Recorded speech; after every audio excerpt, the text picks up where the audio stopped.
The celebration had been going on for 6 hours. Aboard the Dominion flagship Eternal Verdict, Commander Grethka watched his officers drink fermented spore wine from the ceremonial bowls reserved for total victories. The lights in the celebration hall had been shifted to the deep red spectrum that Dominion culture associated with conquest. Music, if it could be called that, the low harmonic drone that made the floor vibrate through the soles of your feet, filled every corridor. They had earned it. Outpost Kepler 7 was gone. Not damaged, not evacuated. Gone. 47 minutes of sustained orbital bombardment had reduced the human mining colony to a crater field 3 kilometers wide. The operation had been textbook. The Dominion fleet had dropped out of FTL at the edge of the system, overwhelmed the Outpost's four defensive ships before they could transmit a distress signal, and then methodically, professionally, completely erased 4,200 humans from existence. The humans had called it a civilian installation. Grethka called it a statement. The Dominion High Command had been debating for 3 years whether humanity was a threat worth addressing. The argument was always the same. Humans were expanding too fast. Their technology was advancing too quickly. Their habit of forming emotional attachments to every species they encountered was making them dangerously well connected across the galaxy. The counter-argument was equally consistent. Humanity was young, their military was small relative to their territory, and provoking them risked making the argument they were trying to prevent. Grethka had always found the counter-argument cowardly. You did not wait for a predator to mature. You struck while it was still manageable. You struck hard enough that the message could not be misread. You struck a civilian target because civilian targets were what a species fought to protect.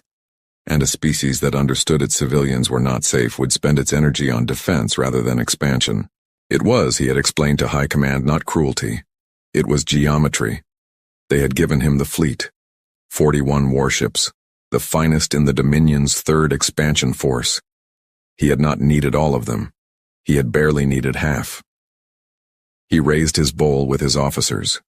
Kepler 7 was a message. Now they would wait for humanity's response. There would be protests at the Galactic Council. There would be demands for reparations. There would be emergency sessions and strongly worded declarations. Humanity would bluster and grieve and threaten and ultimately, as all young species eventually did, calculate the mathematics of survival and stand down. It would take perhaps 3 weeks. Grethka was a patient commander. He drank. 14 hours later, his long-range sensors lit up. His tactical officer, Vren, came to him not running. Dominion officers did not run, but walking with the particular speed of someone who had decided that running would be appropriate, but was resisting the impulse out of training. Commander, long-range contact, edge of the system, human response fleet, Grethka said, setting down his bowl. How many ships? I want to see their opening position before we... Commander! Vren stopped. It is not a fleet. Grethka looked at him. It is one vessel. The silence in the room was sudden and complete. Grethka stood slowly. He walked to the tactical display. He looked at the contact signature. He looked at it for a long time, his mind doing the work of a commander trained in 30 years of expansion warfare, cataloging, analyzing, categorizing. The contact was not a warship. It was not a carrier. It was not anything in the Dominion's database of known human military vessels. It was enormous. Larger than anything he had ever seen on a sensor display. Larger than anything he had ever heard of. It was moving slowly, deliberately, with the total absence of urgency that belongs only to things that have never needed to hurry. What is that? He asked quietly. Vren's voice was very carefully neutral. We don't know, sir. The vessel broadcast no weapons lock, no targeting signal, no ultimatum, no demand for communication. It simply arrived, and stopped, and waited. And then, after a long silence that Grethka would later describe as the most frightening 14 seconds of his life, a single transmission came through on the universal hailing frequency. Not from a fleet admiral, not from a government official, not from anyone with a title, from an engineer. Her voice was calm, unhurried, and almost gentle. My name is Chief Constructor Yara Ose. I represent the Kepler-7 Memorial Shipyard. You destroyed something of ours. We thought you should see what we build. The transmission ended. The shipyard began to open. The Kepler-7 Memorial Shipyard was not technically a weapon. This was a distinction that would later be debated at considerable length in both military and philosophical journals across 14 civilizations. The Dominion's legal team would argue, with genuine effort, that it constituted an act of war. Human legal scholars would respond with equal effort that a shipyard was by definition a construction facility, and that the Dominion was welcome to submit a formal grievance to the Galactic Council. The Galactic Council, when this was eventually proposed, declined to hear it. What the shipyard was technically was this: a mobile deep space manufacturing installation 270 kilometers long, crewed by 40,000 engineers, metallurgists, weapons designers, and construction workers, carrying within its massive internal bays enough raw material to build a medium-sized human city. Or, if the engineers were so inclined, an entirely different kind of structure. Earth had built it in secret, not covertly exactly. The hull was not hidden, the construction records existed, the requisition orders were filed through normal procurement channels. It was a secret in the way that a thunderstorm gathering over the horizon is a secret, visible to anyone who was looking, invisible to everyone who had decided not to. The Dominion had decided not to look. 3 years ago, after the high command debate that Grethke had won with his geometry argument, a different debate had been quietly happening on Earth. It was not in the Senate. It was not in the military high command. It was in a conference room in Cape Town, among 17 people whose job titles were collectively so boring that no foreign intelligence service had ever thought to surveil them. They were construction planners. They had been presented with a single question by the Director of Strategic Infrastructure, a small and perpetually tired woman named Dr. Amara Diallo. If a hostile civilization strikes a human colony, what is the most efficient response? The traditional answer was a military one: build more warships, deploy more fleets, establish defensive perimeters, respond with force proportional to the threat, escalating if necessary. Dr. Diallo had listened to the traditional answer and then asked a follow-up question. What if proportional force is not the message we want to send? The room had gone quiet. What if, she had continued, we wanted to send a message that could not be misread? Not, we will fight you. Something more fundamental. Something that answers the geometry argument before it is made. She had pulled up the proposal that her team had been working on for 8 months. She had walked them through the numbers, the construction timeline, the material requirements, the crew manifest, the power systems. She had explained what it would do. The room had stayed quiet for a long time after she finished. Then the Chief of Naval Construction had said very quietly, "They'll see it coming." "Yes," Dr. Diallo had agreed. "That's the point, isn't it?" "Yes," she had said again. "That is exactly the point." The Kepler-7 Memorial Shipyard had been named before Kepler-7 was destroyed, because Dr. Diallo was a planner, and planners do not wait for the crisis to name the tool. It had been renamed in the 47 minutes of the bombardment, when the automated memorial registry updated the installation's designation as it updated for every human life lost in hostile action. Commander Grethke did not know any of this. What he knew was that the thing on his sensor display had opened its forward bays, each one large enough to dock a Dominion battlecruiser, and that inside those bays, in the cold light of the Kepler system's distant star, something was being assembled. He could see the components moving on his visual feed, massive, modular, fitting together with the smooth certainty of pieces that had been designed to become something specific. "What are they building?" he asked. Vren watched the feed for a moment, his mandibles pressed together in the Dominion expression that translated roughly as profound uncertainty. "Warships, sir. They appear to be building warships." "In the field? During a confrontation?" "Yes, sir." Grethke stared at the display. "How long will it take them?" Vren ran the calculations twice, because the first result seemed wrong. "At their current construction rate," he looked up, 11 hours for the first vessel, 14 for the second. They appear to have They have 17 construction bays active simultaneously, sir. The celebration hall was very quiet now. The spore wine sat untouched in its ceremonial bowls. The harmonic music had been silenced 2 minutes after the contact alert. Grethka looked at his 41 warships on the tactical display. Then he looked at the 17 bays. He began to do mathematics. Chief Constructor Yara Osi had been building things since she was 4 years old. Her grandmother had given her a set of wooden blocks. Real wood, which was rare enough on Luna Station that she had understood without being told that they were precious. She had built towers with them. Then arches. Then load-bearing structures that redistributed weight across multiple points so they wouldn't fall. Her grandmother had watched and said nothing, which was how her grandmother expressed deep satisfaction. Yara had grown up and built larger things. HAB modules on Mars. The Callisto Deep Array. The second Titan ring. She had spent 30 years building structures in places where building was hard, which meant she had spent 30 years solving problems that most engineers never encountered, which meant she had developed a particular relationship with impossibility. She did not find it discouraging. She found it clarifying. When Dr. Diallo had called her 4 years ago and described the Shipyard project, Yara had listened without interrupting, which was unusual for her, and then asked 3 questions. The first was about the primary construction material. The second was about the power generation system. The third was, how fast do you need it to build? Dr. Diallo had told her. Yara had been quiet for a moment.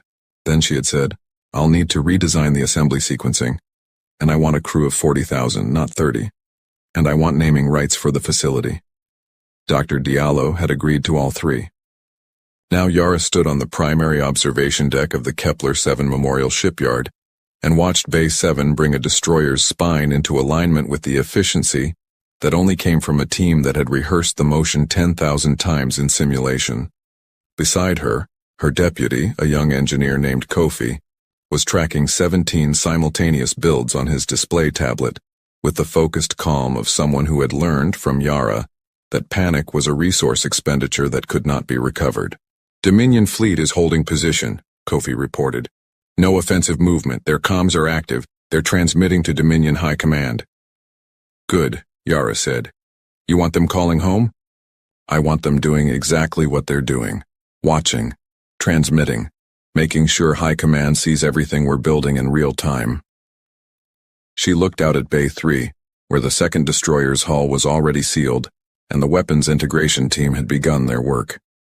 The message isn't for the fleet, Kofi. The fleet is just the audience. Kofi looked at the Dominion ships on his display. 41 vessels.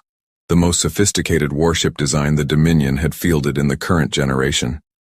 Each one representing years of construction, billions in resources, the pride of an empire that had decided humanity was manageable. They could still attack, he said. Yes. If they destroy the shipyard before we complete the builds, then they destroy a construction facility and 40,000 engineers, Yara said evenly. And Earth sends something else. Something we haven't built yet because we were hoping this would be sufficient. She paused. But they won't attack. How do you know? Yara watched Bay 7 for a moment. The destroyer spine had achieved perfect alignment. The team was beginning the rib installation, 240 structural members, each one precisely placed, the whole thing growing like something alive. Because Grethka is a geometry man, she said. He thinks in shapes. Threat and response, attack and defense, force and counterforce. Right now he's looking at my 17 bays and calculating what 41 of his ships are worth, against whatever comes out of them. She allowed herself a small smile. He's a smart commander. He'll get the right answer. Kofi looked at his tablet. Bay 12 is running 4 minutes behind. Tell Supervisor Chen to pull the Delta team from Bay 15's second shift. Bay 15 is ahead. Yes, ma'am. Yara Ose turned back to the viewport and watched her people build. In the Dominion fleet, Commander Grethka had gotten the right answer 3 hours ago. It had not made him feel better. The mathematics were not complex, which was the worst part. If he attacked now before the builds completed, he would destroy the shipyard. He would also lose ships. The shipyard's defensive armament was modest but not negligible, and his fleet would take casualties. He would win. He was reasonably confident of that. And then Earth would know two things it did not know before: that the shipyard could be destroyed, and that Grethka was willing to massacre 40,000 construction workers to do it. And Earth would build another shipyard. Larger, better defended, crewed by people who had watched the first one burn, which was a category of motivation that Grethka, who had spent his career among Dominion officers who fought for honor and resources, had no framework for quantifying but instinctively understood was not a number he wanted to test. If he waited until the builds were complete, he would face whatever came out of 17 bays, in addition to 41 Dominion warships and the shipyard's own defenses. The mathematics of that scenario were significantly worse. The third option, withdrawal, had been unthinkable 6 hours ago. It had become thinkable 4 hours ago. It had become the only rational option 2 hours ago. He had not yet given the order.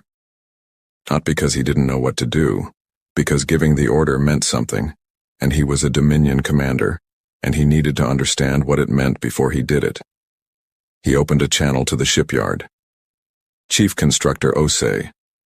Her voice came back immediately as if she had been waiting. Commander Grethka.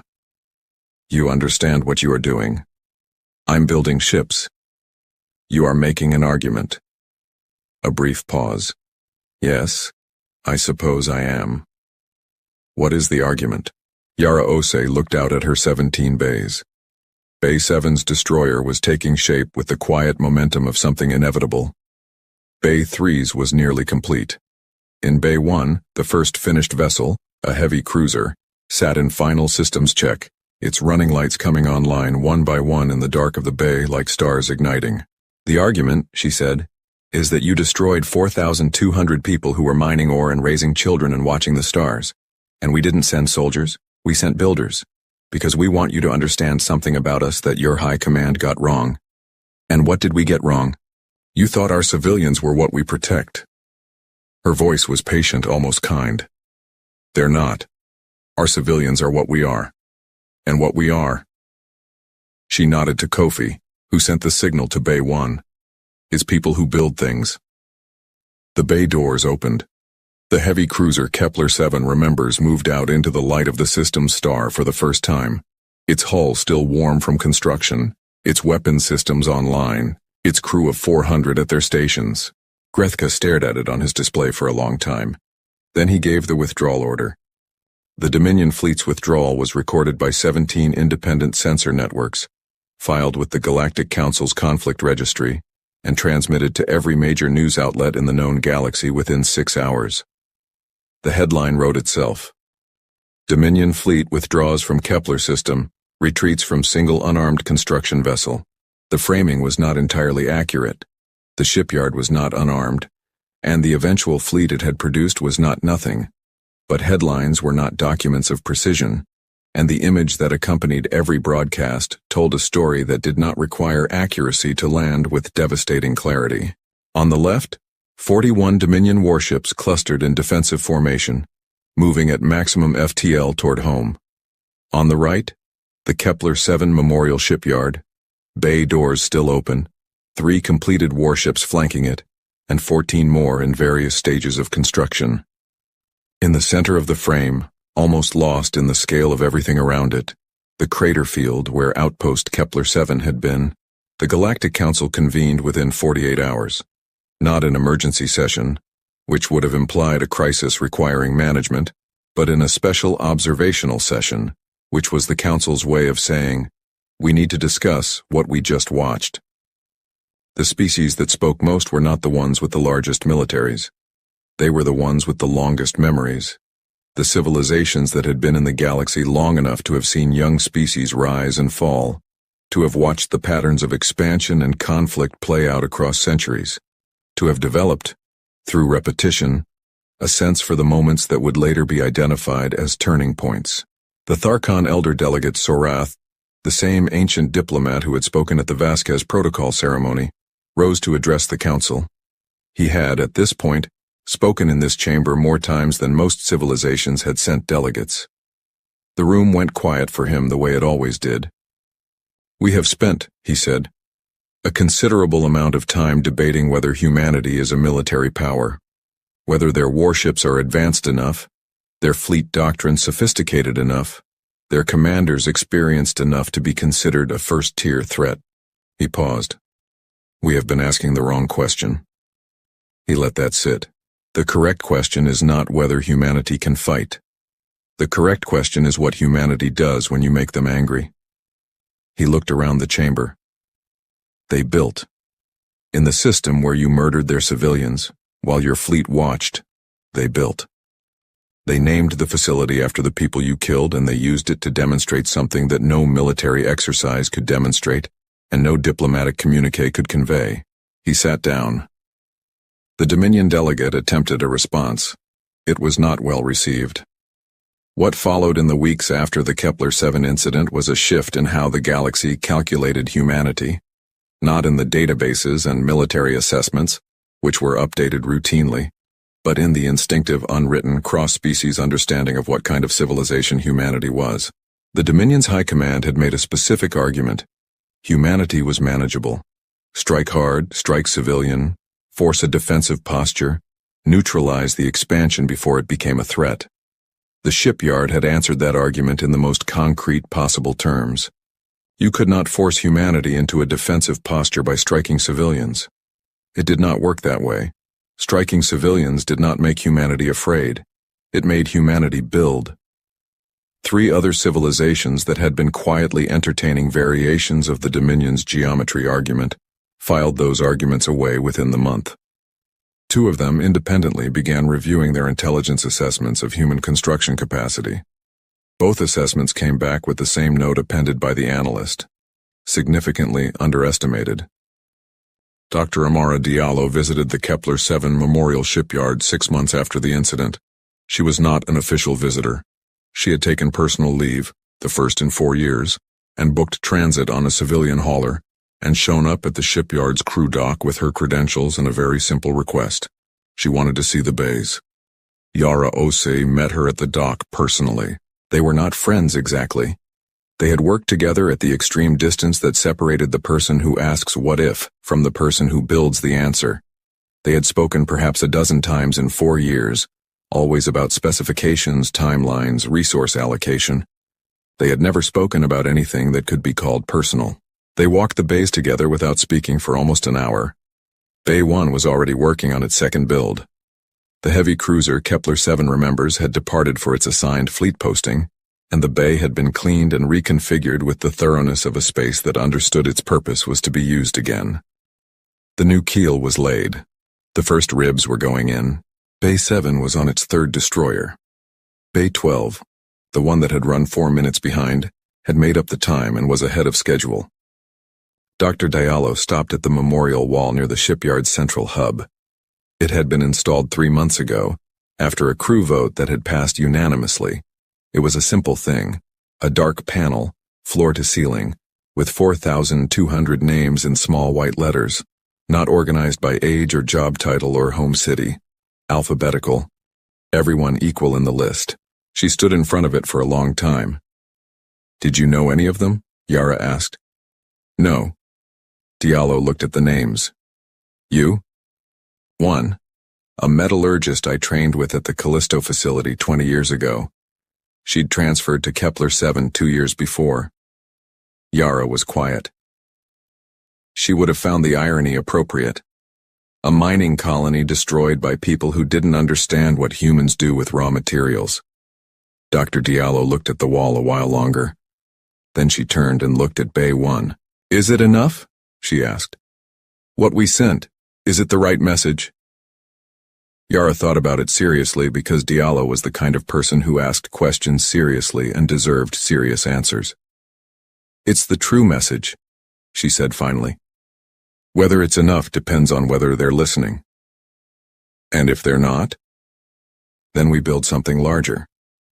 Yara said it without drama, the way she said most things, as a statement of construction fact. Materials, timeline, crew requirements. "We have the plans." Diallo looked at her. You already have plans for a larger one. I always have plans for a larger one. Yara almost smiled. That's what builders do. We don't wait to be asked. We see the space and we design what fills it. They stood together in the bay for a while, watching the second keel take shape in the hands of 40,000 engineers. Outside the shipyard in the cold and dark of the Kepler system, the crater field of Outpost Kepler 7 drifted in its orbit. 4,200 people who had been mining ore and raising children and watching the stars. The Dominion had destroyed them to send a message about geometry, about shapes and forces, threats and responses, the cold mathematics of power. The shipyard floated above the crater like an answer. Not revenge, not justice exactly, though justice would come through the council in its slow and grinding way, something more foundational than either. A demonstration of what the Dominion had failed to understand and what every civilization watching the broadcast feeds had now been required to see. That when you hurt humanity, humanity did not recoil. It built. It built with the names of the dead on the hull. It built until the bays were full and the fleet was real and the stars above the crater field were no longer empty. It built because that was the answer to every argument about geometry, every calculation of manageable threats, every empire that had ever looked at a young civilization and decided the mathematics were in their favor. Humanity had different mathematics, and they had a lot of raw material. The first thing Earl Hicks noticed was that the stars were falling wrong. He had been sitting on his porch in the dark, the way he did every night since retiring, nursing a cup of black coffee that had gone cold 2 hours ago, watching the Montana sky the way a man watches something he once loved and can no longer fully hold on to. The mountains were quiet. The pine trees didn't move. The nearest town was 40 miles east, and the nearest neighbor was 11 miles south, and that was exactly how Earl Hicks had wanted it when he bought this land 4 years ago with his retirement pension and a very firm decision to never take orders from anyone ever again. He was 53 years old. He had served 28 years in the United States Marine Corps. He had been in places that weren't on any map, done things that weren't in any official record, and survived situations that his doctors still shook their heads about when they reviewed his file. He had 4 screws in his left knee, a scar running from his right collarbone to his shoulder blade that he told no one about, and a recurring dream involving a bridge in a country he was never officially in. He didn't sleep much anymore. That was fine. The porch suited him. But the stars were falling wrong. They weren't meteors. He knew meteors. He had watched them for years from this same chair. This was something else. A streak of deep orange light cutting across the sky at an angle that was too controlled, too deliberate, too aimed to be natural. It was moving fast, then faster. Then it was clearly losing altitude, and then a sound reached him. Not a boom, not an explosion, but something between a shriek and a groan, like metal being folded by a giant invisible hand. The impact shook the ground beneath his boots. Earl set down his cold coffee. He looked at the orange glow rising from somewhere about 2 miles north, just past the ridge line. He thought about it for exactly 4 seconds. Then he went inside and got his flashlight, his first aid kit, his toolbox, and 3 rolls of duct tape. He didn't know why he grabbed the duct tape. 28 years in the Marines had burned one truth into his bones, deeper than anything else. If it moves and it shouldn't, use zip ties. If it doesn't move and it should, use duct tape. He had never yet encountered a situation where this logic failed him. He drove his old truck up the dirt path toward the ridge, following the glow. He had absolutely no idea his life was about to become the most important thing that had ever happened to the human race. The ship was enormous. That was the first thought.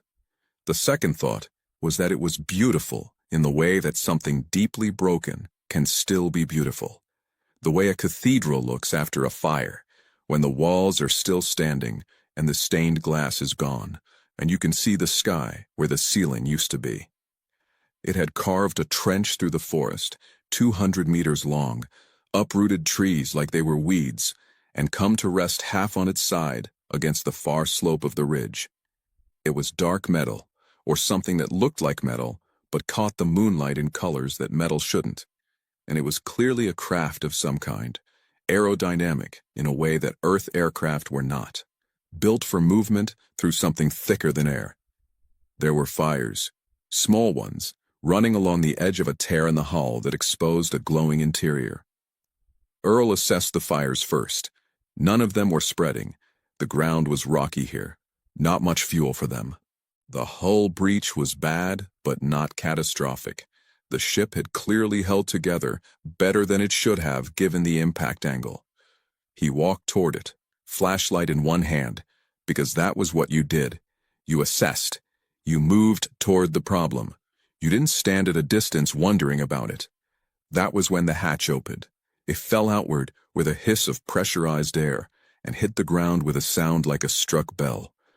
And then 3 figures came out, and Earl Hicks stopped walking for the first time. They were tall, taller than any human, by about a full foot. They moved on 2 legs and had 2 arms and a head, which was either reassuring or unsettling, depending on how you looked at it. Their skin, if it was skin, was a deep gray-green, with a texture that caught the firelight strangely, like scales that hadn't fully decided to be scales. Their eyes were large, amber-colored, without visible whites. They were wearing suits that were clearly functional, not decorative, with panels and closures he couldn't identify. 2 of them were holding up the third, who was clearly injured. The injured one was making a sound Earl didn't have a word for. Low, rhythmic, pained. Earl looked at them. They looked at Earl. One of them, the tallest, raised something in its right hand that was almost certainly a weapon. Earl held up his flashlight so they could see his face. He kept his other hand open, away from his body. He had done this before, in places where no one spoke the same language, when the only thing that mattered was what your hands were doing and what your face was saying. "Easy," he said. "I'm not armed. You've got a man down. Let me help." They didn't understand the words. He hadn't expected them to, but the tone landed. It always did. The one with the weapon didn't lower it, but it didn't fire either, and that was enough to work with. His name, as far as Earl could replicate it, was something like Veth. He was the commander of the vessel, which had a crew of 7, 5 of whom were still aboard, 2 of whom were unaccounted for, and 1 of whom was the injured one being held up between his crewmates, whose name sounded like Sarah, and who had a piece of her own ship's interior lodged in her side.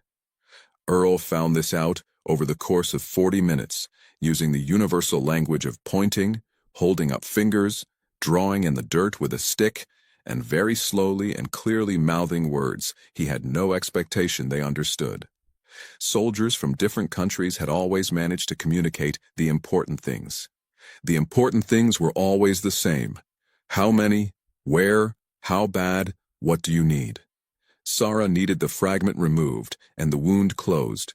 Earl had done this before. Not on a species like this. Not on biology he'd never seen. But the fragment was metal. The wound was bleeding something that was dark and thick, but behaving like blood. And the principles of field medicine did not fundamentally change because the patient had amber eyes. He worked by firelight and flashlight. Veth watched with the weapon still in his hand. Earl paid no attention to the weapon. He had learned a long time ago that paying too much attention to a weapon made people more inclined to use it. When he finished, when Sarah was cleaned up and wrapped in bandaging from his kit, which seemed to work well enough, there was a long silence. Then Veth made a sound Earl couldn't reproduce, but the meaning was close enough to understand. Why? Earl thought about it. Because you needed help, he said. That's the only reason there is. He picked up his toolbox and his duct tape and nodded toward the ship. What was broken was nearly everything. The ship's propulsion system, which Veth spent 20 minutes trying to explain using hand gestures and diagrams scratched in the dirt, had failed in a way Earl didn't fully understand, but recognized in principle. Something that should have been maintaining pressure wasn't. Something that should have been cycling energy was stuck. The breach in the hull was leaking atmosphere at a rate that would make the ship uninhabitable within hours. And the communications array, the most critical system for reaching whoever they needed to reach, was physically disconnected from its power source by a snap in what appeared to be the primary conduit running along the ship's spine. Earl spent 2 hours inside the ship. The inside of the ship was extraordinary. He noticed this the way he noticed the landscape on approach to an objective. Registered, cataloged. Later, he would sit on his porch and try to process what he'd seen, and he would largely fail. But in the moment, he focused on what mattered. Systems, connections, what was intact and what wasn't, what was structural and what was functional. The alien crew watched him move through their ship with expressions he couldn't read, but understood the shape of. They were the expressions of people who had been told their situation was hopeless, watching someone refuse to receive that information. Earl crouched at the break in the primary conduit. It was, at its most basic level, a severed connection between two components that needed to be joined. The materials were not anything he recognized, but the principle was not complicated. He looked at it for a long time. Then he reached into his toolbox, pulled out a roll of duct tape, and got to work. Veth lost his composure completely. Earl had expected some resistance. He understood, intellectually, that watching an alien creature wrap primitive adhesive tape around components of your advanced spacecraft was an experience that required considerable trust. He would have felt the same way. He gave Veth full credit for not physically stopping him. But the sound Veth made, urgent, alarmed, gesturing at the tape and then at the conduit, with an expression of absolute disbelief, was clear enough. Earl held up the tape. He pulled a strip off slowly. He pressed it against his own palm and pulled it away to show the adhesion. He pressed it against the conduit and showed how it conformed to the shape. He pointed at the break and made the universal gesture for connection. Two fists, separated, brought together. Veth stared. He made another sound, quieter this time. "I know," Earl said. "Bear with me." The truth, which Earl understood clearly, even if he couldn't explain it in any language Veth spoke, was this. Duct tape worked because it was designed to create a temporary high adhesion barrier between two surfaces. It worked on metal, on rubber, on plastic, on anything with a reasonably flat surface. It worked in heat and cold. It worked under pressure. The alien conduit had a smooth exterior, and the break was clean. A separation, not a disintegration. The tape wouldn't fix the underlying system, but it would hold the conduit together long enough for the system to function, which was all he needed. He worked methodically. He wrapped the break in 7 overlapping layers, staggered for strength. He reinforced the connection points on both sides. He ran a second line along the full length of the conduit, where the casing had stress fractures from the impact. When he was done, he sat back on his heels and looked at it. "Now try it," he said. The communications array came online, with a sound like a chord played on an instrument no human had ever built. Deep, harmonic, resonant in a frequency Earl felt more in his chest than heard with his ears. Lights came on across the ship's interior that hadn't been on before. The injured Sarah, lying on a makeshift rest the crew had built near the hatch, opened her eyes and said something that the others responded to with visible relief. Veth stood at what was clearly the command console, operating controls that Earl watched with the focused attention of a man who knows he is seeing something he will never see again. The alien commander's hands moved with precision and urgency, and whatever he was transmitting it fast. Earl went back to the hull breach. This was a bigger problem. The breach was about 3 meters long and irregularly shaped, and he had not brought enough duct tape to seal it from the inside in a way that would hold against pressure differential. He solved this. by also using the emergency thermal blanket from his first aid kit, his spare work jacket, and what turned out to be the most critical item in his truck bed, a partial roll of aluminum foil tape he had bought 8 months ago to reseal ductwork in his cabin and never gotten around to using. The combination held. He knew it wouldn't hold forever. He also knew it didn't need to. Veth found him as he was finishing. The alien commander stood in the breach area and looked at the repair. The overlapping foil tape, the silver emergency blanket stretched and fixed beneath it, the duct tape borders holding the whole assembly against the hull, and was silent for a very long time. Then he said something. Earl didn't know the word, but he recognized the tone. It was the tone of a commanding officer who has just watched a subordinate do something that should not have worked, and is revising several assumptions simultaneously. "My grandfather taught me," Earl said. "If you've got tape and time, you've got options." Veth tilted his head. He seemed to be trying to replicate the sentence in whatever internal translation was happening.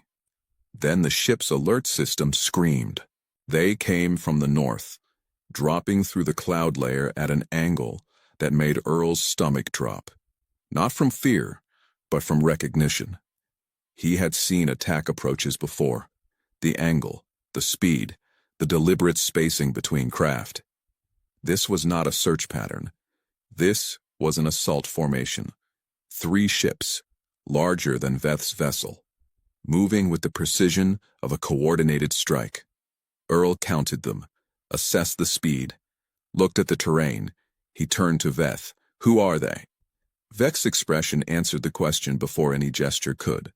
The amber eyes went flat and hard, and the alien commander moved to the weapons console with the controlled urgency of someone who had already calculated the odds and didn't like them. The ship's weapons were offline. Earl didn't need Veth to tell him. The console lights were wrong, the responses too slow. The whole weapon system still drawing power from a grid that his repairs had only partially restored. They had minimal power. They did not have the ability to fight back. Earl looked at the approaching ships.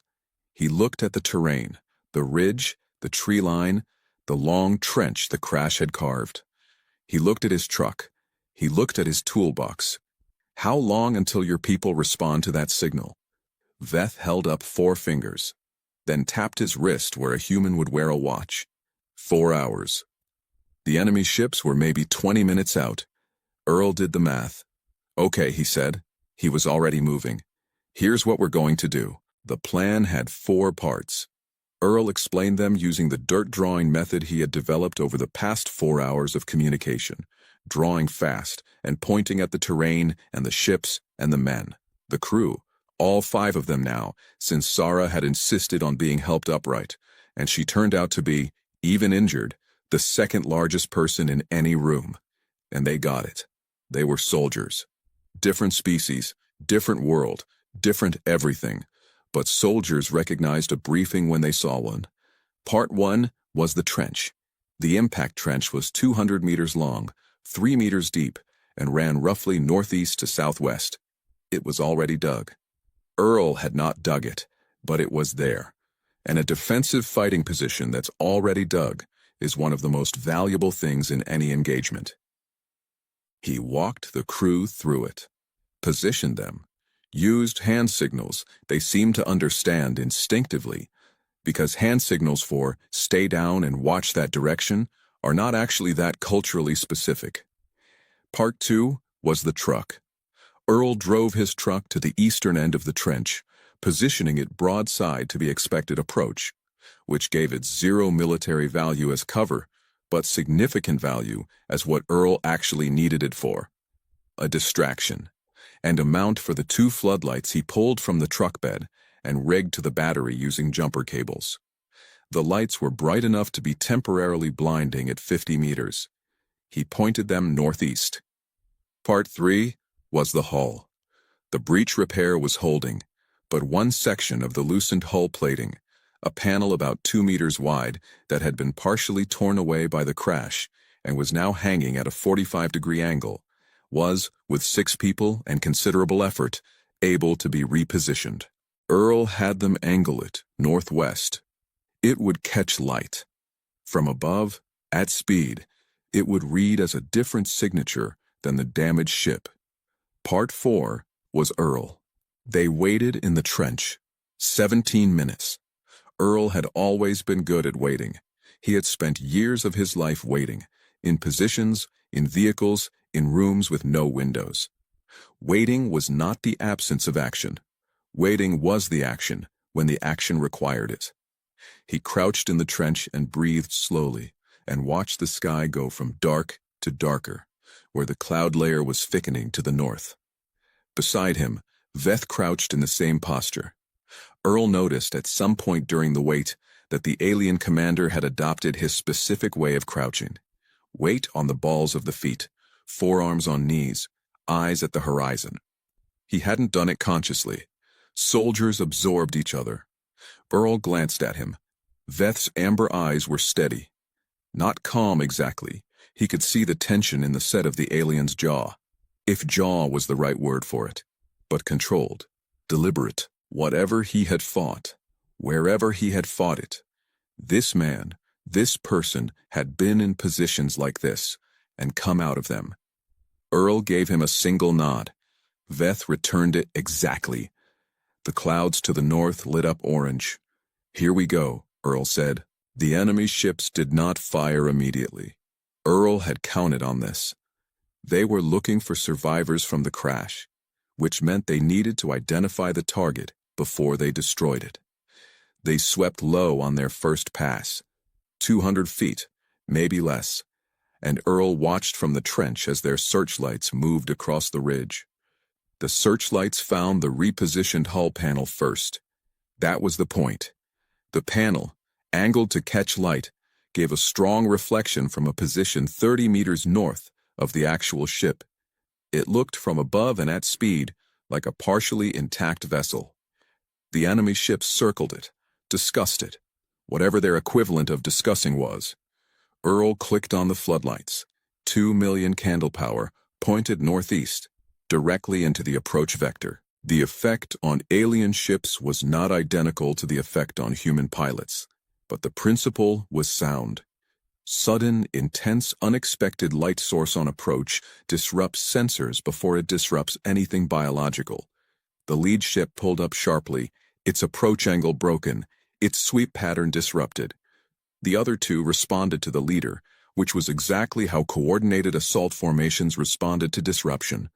They followed the lead ship, which meant they followed it away from the actual vessel.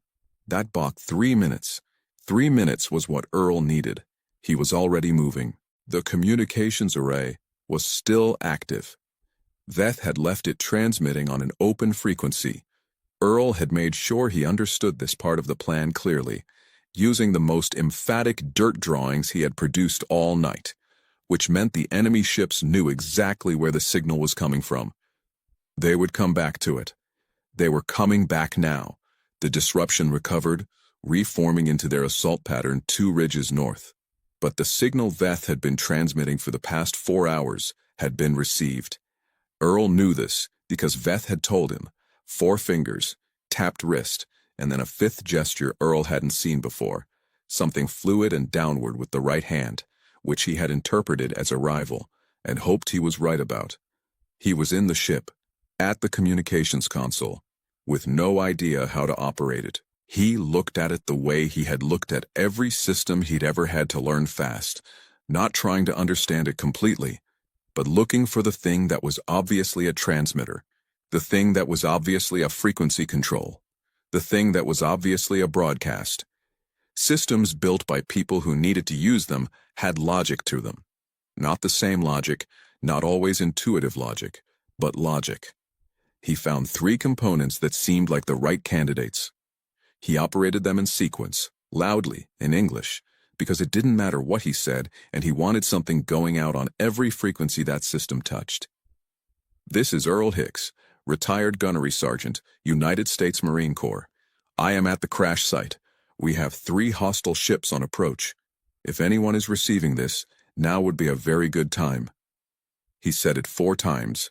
Then the ridge to the north lit up white. They came out of the cloud layer like something from a dream that hadn't decided whether to be a good dream or a nightmare. 7 ships, large, moving in a formation that was nothing like the enemy's assault pattern. A formation that Earl's eye told him was something between an escort and an interception. They were fast. They were organized. They had clearly been moving toward this position for hours, and they arrived at exactly the moment that the 3 enemy ships were beginning their second descent toward the crash site. What happened next was not a battle. Earl had been in battles.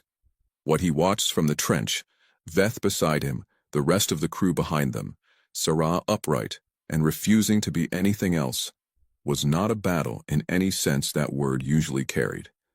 The 7 ships deployed with a precision that reduced the tactical situation to a statement of math. The 3 enemy vessels responded first with aggression, and then very quickly with something else. They withdrew. Not destroyed. Withdrawn. Earl watched them go. He thought about that.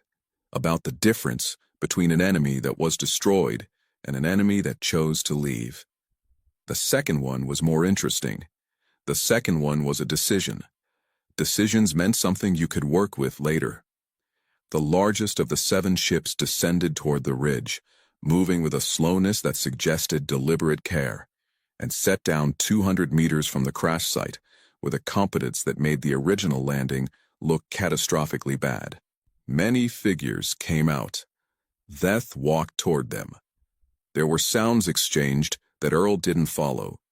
A reunion happening in a language he didn't speak, about events he had only partially been part of. He stood back. That was correct. This was their moment. But then Veth turned, and he spoke to the figures from the new ship, and he gestured, and he said something Earl caught no part of, except that he clearly said it twice, with emphasis, pointing at the duct-taped hull, pointing at the foil tape and the thermal blanket, pointing at the trench and the truck. The figures from the new ship looked at Earl. One of them, older, Earl thought, though he was guessing on alien age, walked toward him and stopped 3 feet away and looked at him for a long time. Then the old alien reached into a pouch at its side and removed something small and placed it, with great deliberateness, in Earl's open hand. It was a small disc, dark metal or something like it, with markings he couldn't read. Veth appeared at his elbow. He mimed talking. He pointed at the disc. He pointed at Earl. He made the gesture Earl had learned meant important. Then he made a gesture Earl had not seen before. Hands together, then opened outward, then arms spread wide. Earl looked at the disc in his hand. He looked at the burning crash site, the duct-taped hull, the foil repair catching the first gray light of Montana morning. His cold coffee was still on the porch, 11 miles south. He looked at Veth. "You're going to need the tape back, aren't you?" Veth tilted his head. Earl reached into his toolbox and pulled out the 2 remaining rolls. He held them out. After a moment, Veth took them with both hands, in a grip Earl recognized as the grip of someone accepting something they intend to keep safe. And somewhere above Montana, in the growing light of a morning the world knew nothing about yet, a small war ended, without anyone on Earth being told it had begun. Earl Hicks drove home. He made fresh coffee. He sat on the porch. The stars, for the first time in a long while, looked exactly right. The ship had no name in any alien language. No translation matrix in the known galaxy could render it properly. The closest the Vilhari could manage, the oldest spacefaring civilization in the Orion Arm, a people who had mapped stars before humanity had learned to plant crops, was a guttural sound that meant roughly, the thing that should not move as fast as it does. But the humans called her the ISV Promethean Rage. And on the morning everything changed, she was sitting perfectly still at the edge of the Keth Nebula, running dark, no emissions, no active sensors, no transponder signal.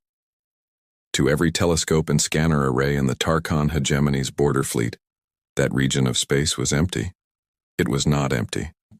Inside the Promethean rage, 612 human beings were very, very quiet. Not the quiet of fear. Not the quiet of people waiting to be saved. The quiet of people who had already decided what they were going to do. People who had done the math, checked the numbers twice, said their private words to whatever they believed in, and were now simply waiting for the clock to reach zero. Captain Sarah Voss stood at the center of the combat bridge, both hands resting flat on the tactical rail, eyes fixed on the holo display floating in front of her. Her face was unreadable. Her knuckles were white. On the display, a single gold dot pulsed steadily.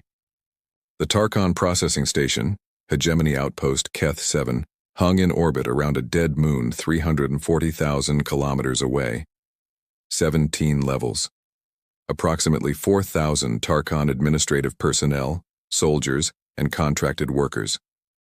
And somewhere inside it, in a detention block the Hegemony hadn't officially acknowledged existed, 11 members of the Promethean Rage's crew were being held without charge, without trial, and without the basic protections guaranteed under the Galactic Compact that the Tarkon Hegemony had signed 40 years ago with their own blood ink. 11 people. Chief Engineer Dara Okafor, Navigation Officer Tomas Reyes, 7 others from the Forward Survey Team, and 2 people who made Sarah Voss's jaw clench every time she thought about them. Ensign Priya Mehta, age 22, first deep space posting, and her husband, Corpsman Alexei Mehta, age 24, married 11 months ago. Sarah had given the toast at their wedding. The Tarkon had seized them 6 days ago, called it a border incursion, said the survey team had crossed into restricted space, a claim that ISV navigation logs disproved down to the meter. The Hegemony's response to those logs had been to stop answering communications entirely. Earth Command had filed a formal diplomatic protest. The Hegemony had not responded. Earth Command had escalated to the Galactic Compact Oversight Council. The Council had opened a review. Estimated resolution 4 to 7 standard months. Standard. Sarah Voss had read that estimate, set it down on her desk, and gone to find Admiral Cho. She had made one request.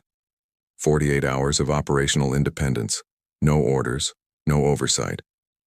Whatever happened in that window was between her crew, and whatever version of God had enough nerve to show up. The Admiral had looked at her for a long time. Then he had looked away, out the viewport, at the stars. "I don't know where you are, Captain," he had said quietly. "And I won't know for the next 48 hours. Comm relay in this sector is unreliable." Sarah had nodded once. "Understood, sir." That had been 31 hours ago. Now she checked the chrono on her wrist, looked up at her crew. Every face on that bridge, young faces, experienced faces, faces tight with controlled fury, turned toward her. She didn't give a speech. Sarah Voss was not a speech kind of woman. She said 4 words. "Bring them home now." And the ISV Promethean Rage lit up like a second sun. Every engine firing simultaneously. Every system powering from cold silence to full combat readiness in 4.3 seconds. A transition that, according to Tarkon military doctrine, was physically impossible for a vessel of that class. Tarkon doctrine was about to be updated. At Outpost Keth 7, a junior sensor officer named Drivak was halfway through a routine scan when every alarm on his board triggered at once. He stared at his readout, looked at it again, tapped the screen to make sure it wasn't frozen. It wasn't frozen. He hit the intercom with a shaking hand. "Command, there is a human warship. It appeared. It is already inside our defense perimeter. It is..." He checked the closing speed, checked it again. His next words came out very small. "It is not slowing down." The Tarkon Hegemony had been at war 3 times in the last 2 centuries. They were not a peaceful people by nature. Few species that reached the stars were. But they were a proud people, and pride had a way of making even experienced soldiers underestimate things they had never personally faced. The garrison commander of Outpost Keth 7, a heavy-set Tarkon officer named Veth Durak, had read the intelligence files on human warships. He had attended the mandatory briefings after the Valgon incident. the incident no one in the hegemony liked to discuss, and he had filed the information away in the same mental drawer where he kept earthquake protocols and reactor meltdown procedures. Useful to know. Unlikely to ever matter. He was revising that assessment at high speed. The Promethean rage dropped sublight at a distance that Tarkhan naval doctrine classified as insane. Not aggressive, not bold. Clinically, medically, certifiably insane. She came out of her burn 200 kilometers off the station's primary docking face, so close that Keth 7's point defense systems triggered automatically and had to be manually overridden to prevent them from opening fire. She was enormous. That was the first thing Durak registered as the visual feed came up on his command deck. He had seen the schematics. The schematics had failed to prepare him. The Promethean rage was 2.4 kilometers long and built like someone had taken the concept of a battering ram and scaled it up to planetary assault levels. She had no elegant curves, no aesthetic flourishes, none of the sweeping lines that characterized Tarkhan or Velhari capital ships. She was dense, brutal, and functional in the way that avalanches are functional, doing exactly what physics intended with maximum commitment. Her hull was scorched in places, old battle damage, partially repaired. This was not a ship kept behind glass. This was a ship that had been places and done things and was completely unbothered by what you thought about that, and she was pointing directly at the station. Every weapon port on her forward face was open. Durak counted them, stopped counting at 40, swallowed once. His communications officer looked at him. "They're hailing us, Commander." "Put it through." The voice that came over the channel was calm, dangerously calm, the kind of calm that isn't the absence of emotion, but the very careful containment of a tremendous amount of it. "Outpost Keth 7, this is Captain Sarah Voss of the ISV Promethean Rage, United Earth Navy. I'm going to keep this simple, because I think simple is better for everyone right now." Durak opened his mouth. Sarah kept talking. "You are holding 11 members of my crew in Detention Block 7, Sub-Level 4. You have held them for 6 days without charge, without legal counsel, and without notification to their families. This is a violation of Articles 7, 12, and 31 of the Galactic Compact, which your government signed and which I have loaded into my targeting computer as a reference document." A beat of silence. "You have 20 minutes to release all 11 personnel to the shuttle bay. They will come aboard unharmed, and I do mean unharmed, because my medical team will be running full scans the moment they're on deck, and I will know if anyone on your station has touched them. When my people are safe, I will withdraw. This station will remain intact. Your personnel will remain alive. Everyone goes home." Another pause. When she spoke again, something had shifted in her voice. Something that made the temperature on Durak's command deck feel like it had dropped several degrees. "But if those 11 people are not in that shuttle bay in 20 minutes, if 1 minute passes beyond that deadline, I want you to look out your forward viewport, Commander. Look at my ship. Really look at her. And I want you to understand something. She is not my most powerful vessel. She is not even in my top 5. She is the ship I sent because I was trying to be reasonable." The channel stayed open. Durak could hear faintly the background sounds of a combat bridge at full readiness, the low hum of charged systems, the quiet professional voices of crew running through checklists. People who had done this before, people who were not angry, people who were beyond angry in that cold, clear territory on the other side of it. His second-in-command leaned close. "Commander, what are your orders?" Veth Durak looked at the Promethean rage on his screen. He looked at his 23 defensive cannons. He did some math. "Get me the detention block supervisor," he said quietly. "Tell them to start processing releases." It should have ended there. In a rational galaxy, it would have ended there. 11 people released, 1 warship withdrawn, a diplomatic incident filed away and quietly forgotten. The hegemony saves face by framing it as a voluntary release. Earth gets its crew back. Nobody dies.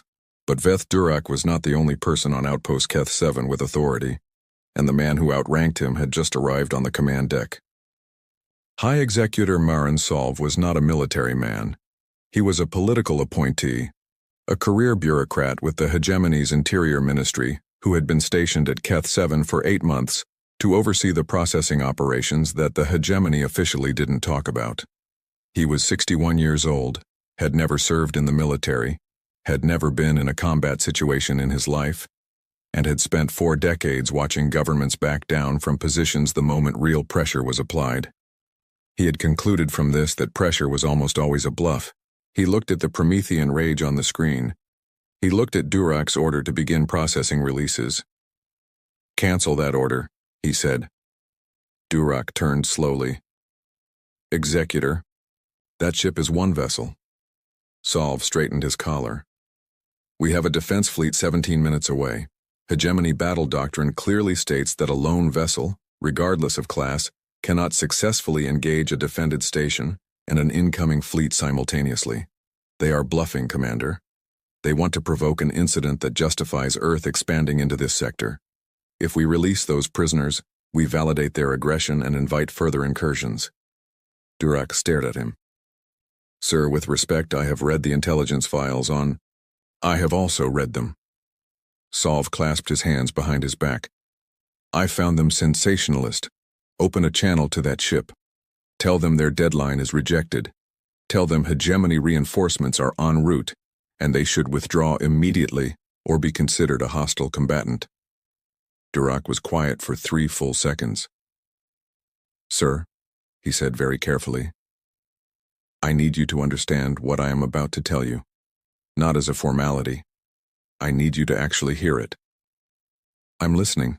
"The intelligence files you found sensationalist were written by Admiral Preth Vaughn. Admiral Vaughn personally observed human naval engagements at the Valgon incident, at the siege of Corridor 9, and at the 3rd Kethera engagement. He described the Valgon incident as—" Durak paused. "He described it as the single most psychologically destabilizing military event of his career. He retired 6 months later. He has not spoken publicly about it since." Solve blinked. "Your point?" "My point, Executor, is that Admiral Vaughn spent 40 years in the hegemony Navy. He had seen everything." Durak looked back at the screen, at the Promethean rage, sitting there, patient, waiting. Everything except that. There was a pause. Solve sent the message anyway. On the bridge of the Promethean rage, Sarah Voss read the hegemony's response without changing expression. Around her, she felt her crew go very still. Navigator Chen, who had 3 younger siblings and called his mother every week without fail, set down his stylus with a small, precise click. Weapons Officer Bashir, who had been on this ship for 9 years and had never once raised his voice on duty, exhaled very slowly through his nose. Chief of Security Torres, who had personally trained 6 of the 11 people currently in Keth 7's detention block, put both hands on his console and looked at the floor for a moment. Sarah let the silence sit for exactly 5 seconds. Then she turned to Torres. "What's the detention block structure?" 4 levels below the main operations ring. Internal bulkheads are standard Tarkon administrative grade, not military reinforced. There are 2 guard rotations. Based on the patrol patterns we pulled from the station's external sensor bleed, current rotation change is in approximately 9 minutes. Structural weak points. Junction corridor on sub-level 3 connects directly to the emergency shuttle access. If we put a boarding team in through the secondary docking port, the one on their maintenance ring, which their defensive grid has a 17-degree coverage gap on, we have a path that avoids their main security checkpoints entirely. Sarah nodded slowly, looked at the station, looked at the countdown she'd given them, now showing 12 minutes remaining, still ticking on her secondary display. She hadn't stopped it. She had kept it running because part of her, the part that had given the toast at Priya and Alexi's wedding, the part that remembered Dara Okafor teaching her daughter to ride a bicycle on the station promenade, the part that had read Tom Reyes's last letter home because he'd asked her to keep a copy in case anything happened. That part was still hoping someone on that station would look at the clock and make a smarter choice. "Commander Yates," she said. Her Marine commander stepped forward. "Captain, take fire teams 1 through 4. Boarding configuration, non-lethal primary, lethal authorized in defense of rescued personnel." A pause. "Bring them home." Yates met her eyes, nodded once. Yes, ma'am. As the Marine teams moved toward the assault bay, Sarah opened a channel to Keth 7 one more time. Her voice, when she spoke, was almost gentle. The way a doctor's voice is gentle when delivering a diagnosis that cannot be changed. Executor Solve, I know you're listening. I want you to know that what happens in the next 30 minutes is not what I wanted. I gave you every chance to make a different choice. She closed the channel. Helm, close to engagement range, weapons, active. Begin jamming their fleet relay beacon. I don't want reinforcements complicating my Marines' work. The Promethean rage moved forward. What happened next would be debated in Tarkhan military academies for a generation. Not because it was complicated, because it wasn't. Commander Yates's 4 fire teams hit Keth 7's maintenance ring at the 17-degree gap in the defensive grid, exactly as Torres had calculated. The breach took 11 seconds. Human boarding technology operating on principles the Tarkhan engineers, who later examined the entry point, would describe, baffled as aggressively pragmatic. The door wasn't hacked. It wasn't bypassed. It was simply no longer a door. The 2 security guards at the junction corridor on sublevel 3 saw 4 humans in black tactical armor moving toward them at a pace that suggested the concept of caution had been left on the shuttle. They had a brief, intense conversation about their career choices and surrendered without incident. This was, in hindsight, the correct decision.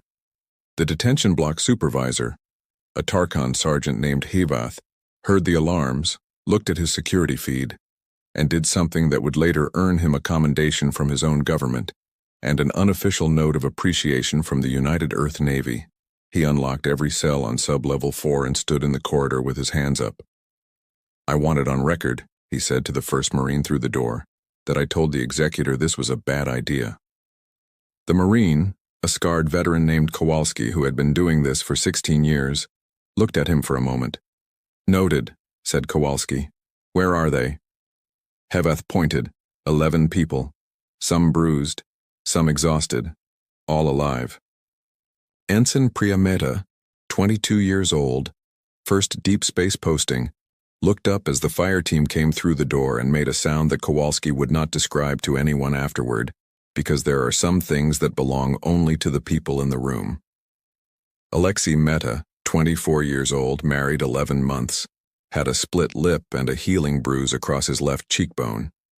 He looked at the Marines in the doorway. He looked at the patch on Kowalski's shoulder. The patch of the Promethean rage, the ship's crest, the one they all wore. The captain sent you, he said. It wasn't a question. The captain sent us, Kowalski confirmed. Alexei closed his eyes for a second, nodded once, got to his feet. Then let's go. Above, the Promethean rage was having a conversation with Keth 7's defensive systems. It was a short conversation.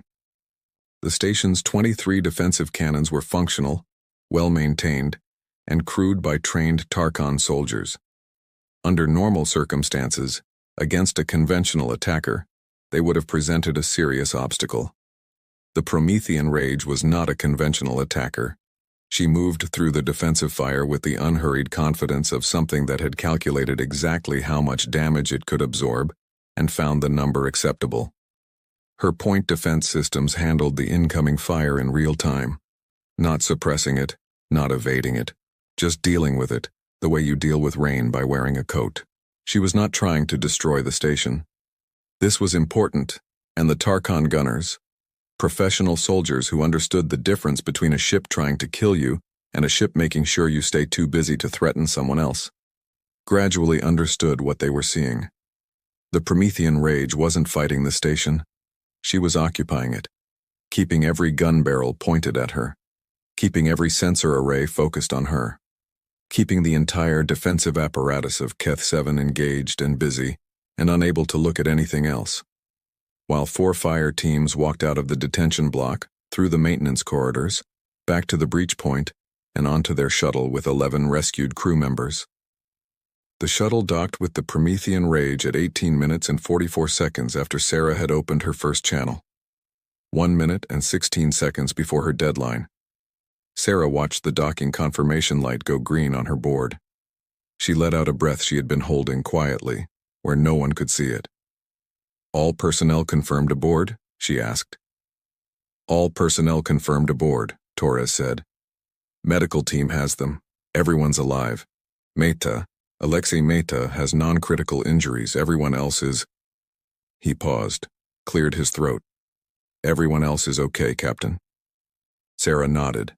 She looked at Keith 7 on her display, at the defensive cannons that had been firing at her ship for the last 18 minutes and had accomplished approximately nothing except creating a light show. She thought about Executor Solve, somewhere on that station, watching his plan collapse in real time. She opened one final channel. "Executor, my crew is aboard. I'm withdrawing as promised." A pause. "You should know that I'm filing a full incident report with the Galactic Compact Oversight Council. Every communication log, every navigation record, every medical scan of my recovered personnel. The review that was going to take 4 to 7 months, I suspect it will move somewhat faster now, given that I'll also be including the sensor records of this station's detention levels." Another pause. Quieter. "The 11 people you held were surveyors, scientists, a corpsman and his wife on their first deployment. They had done nothing wrong. They were never a threat to you. Remember that. The next time your government looks at a human crew and tries to calculate how much it can get away with, remember that those people have names, and they have ships, and those ships have crews who know those names." She closed the channel. "Helm," she said, "take us home." The Tarkon Hegemony's official statement, released 40 hours later, described the incident as a miscommunication regarding border jurisdiction and announced the voluntary release of 11 Earth personnel following a productive dialogue. No one believed this. Everyone pretended to. This is occasionally how diplomacy works.